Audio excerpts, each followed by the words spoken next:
Hi there! Welcome back to American Lingo Academy. I'm Luna, and today we're going to learn 10 super useful expressions that native English speakers use all the time in everyday conversations.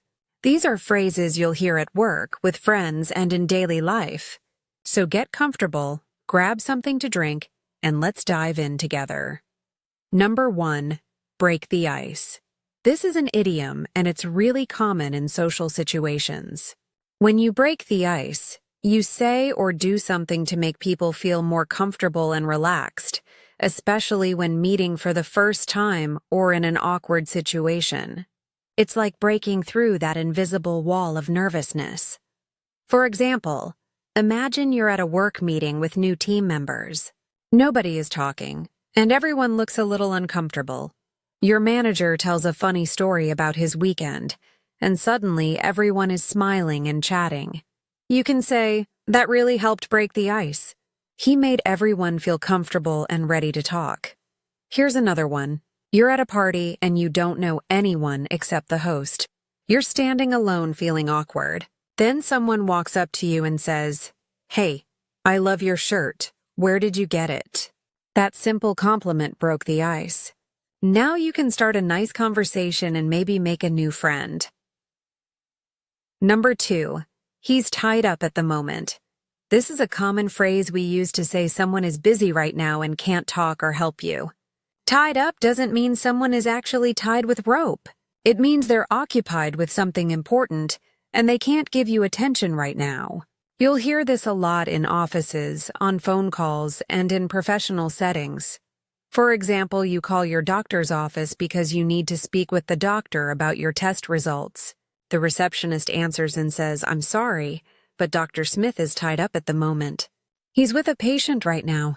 Can I take a message, or would you like to call back later?" This means the doctor is busy and not available to talk. Here's another one.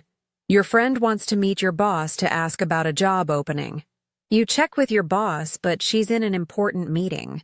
You tell your friend, "Sorry, she's tied up at the moment, but I can introduce you after the meeting ends." You're explaining that your boss is currently busy but will be free later.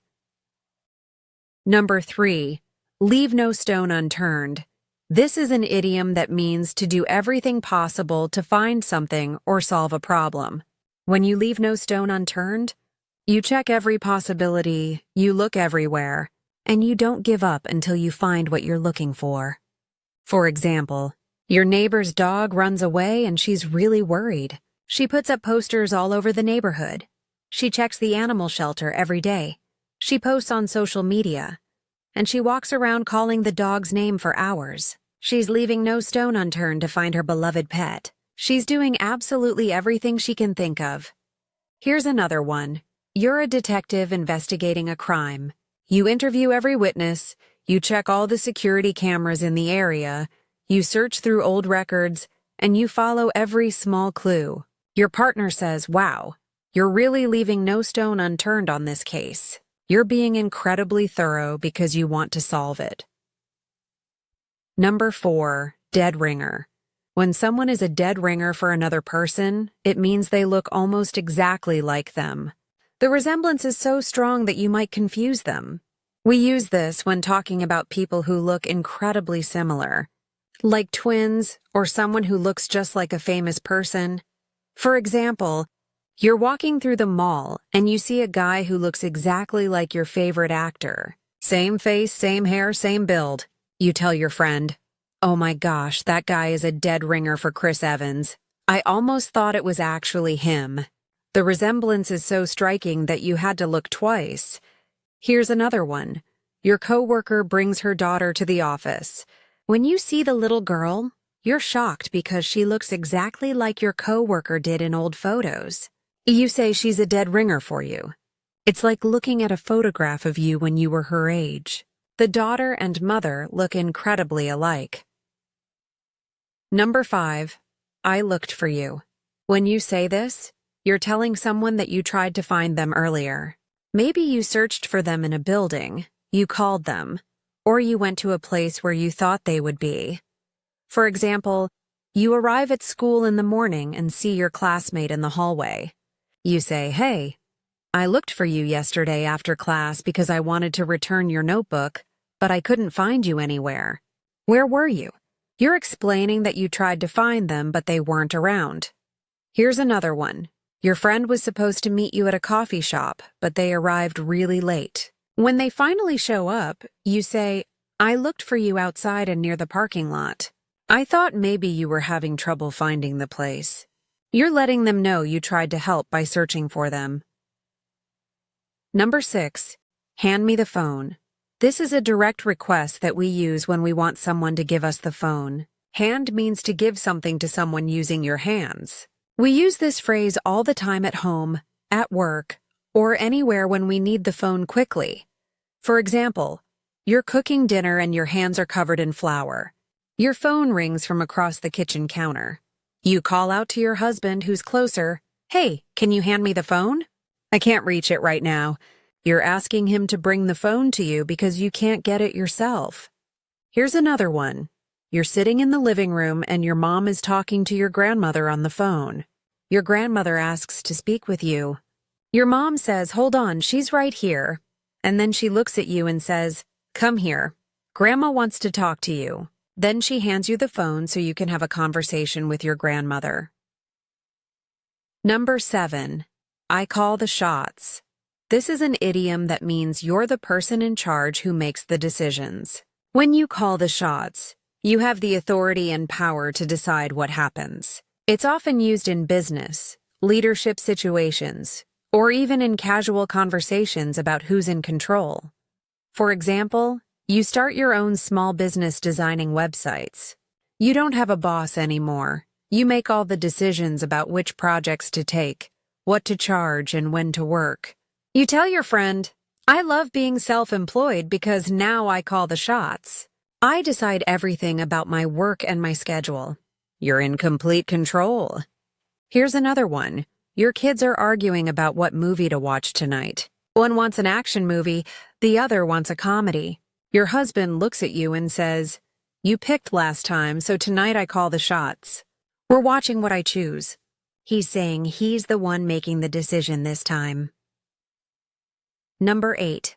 Front and center. This is a phrase that means right in the middle where everyone can see, or it can mean to come forward immediately. When something is front and center, it's in the most visible, important position. We also use it as a command to tell someone to come forward right away. For example, you're redecorating your living room, and you just bought a beautiful new painting. You want everyone to notice it when they walk in. You hang it on the main wall right across from the door.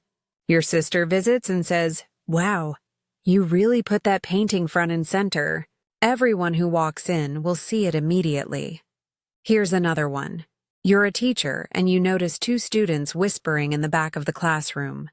You want to get their attention and stop the disruption. You say, Excuse me, you two, front and center, please.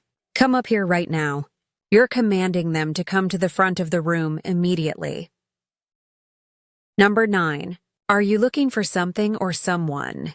This is a question we ask when we think someone is searching for something or trying to find someone. We use this in stores, at work, or in any situation where someone seems to be searching. It's a polite way to offer help. For example, you work at a clothing store, and you notice a customer walking around, checking different racks, and looking a bit confused. You walk up to her with a smile and ask, Hi, are you looking for something specific? Can I help you find it? You're offering assistance because she seems to be searching for something. Here's another one. You're at the office and you see your coworker peeking into different conference rooms and offices. He looks like he's trying to find someone. You stop him and ask, Hey, are you looking for someone? Maybe I can help you find them. Number 10. Why are you looking for him? This is a question we ask when we want to know the reason someone is trying to find a particular person. It's a way to understand their purpose or intention. We might ask this out of curiosity, to help them, or sometimes because we're a bit suspicious about their motives. For example, a stranger comes to your door and asks if your neighbor John is home. You don't recognize this person, so you're a bit cautious. You ask, Why are you looking for him? Is there something I can help you with?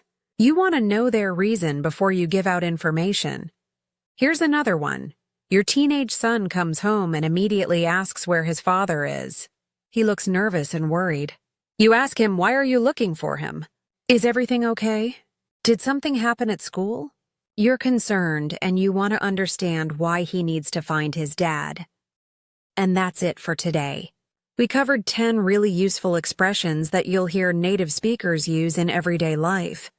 Practice using these in your own conversations, and soon they'll feel completely natural. Remember, the more you use them, the more confident you'll become. Thanks so much for watching, and I'll see you tomorrow with more helpful English lessons. Have a wonderful day.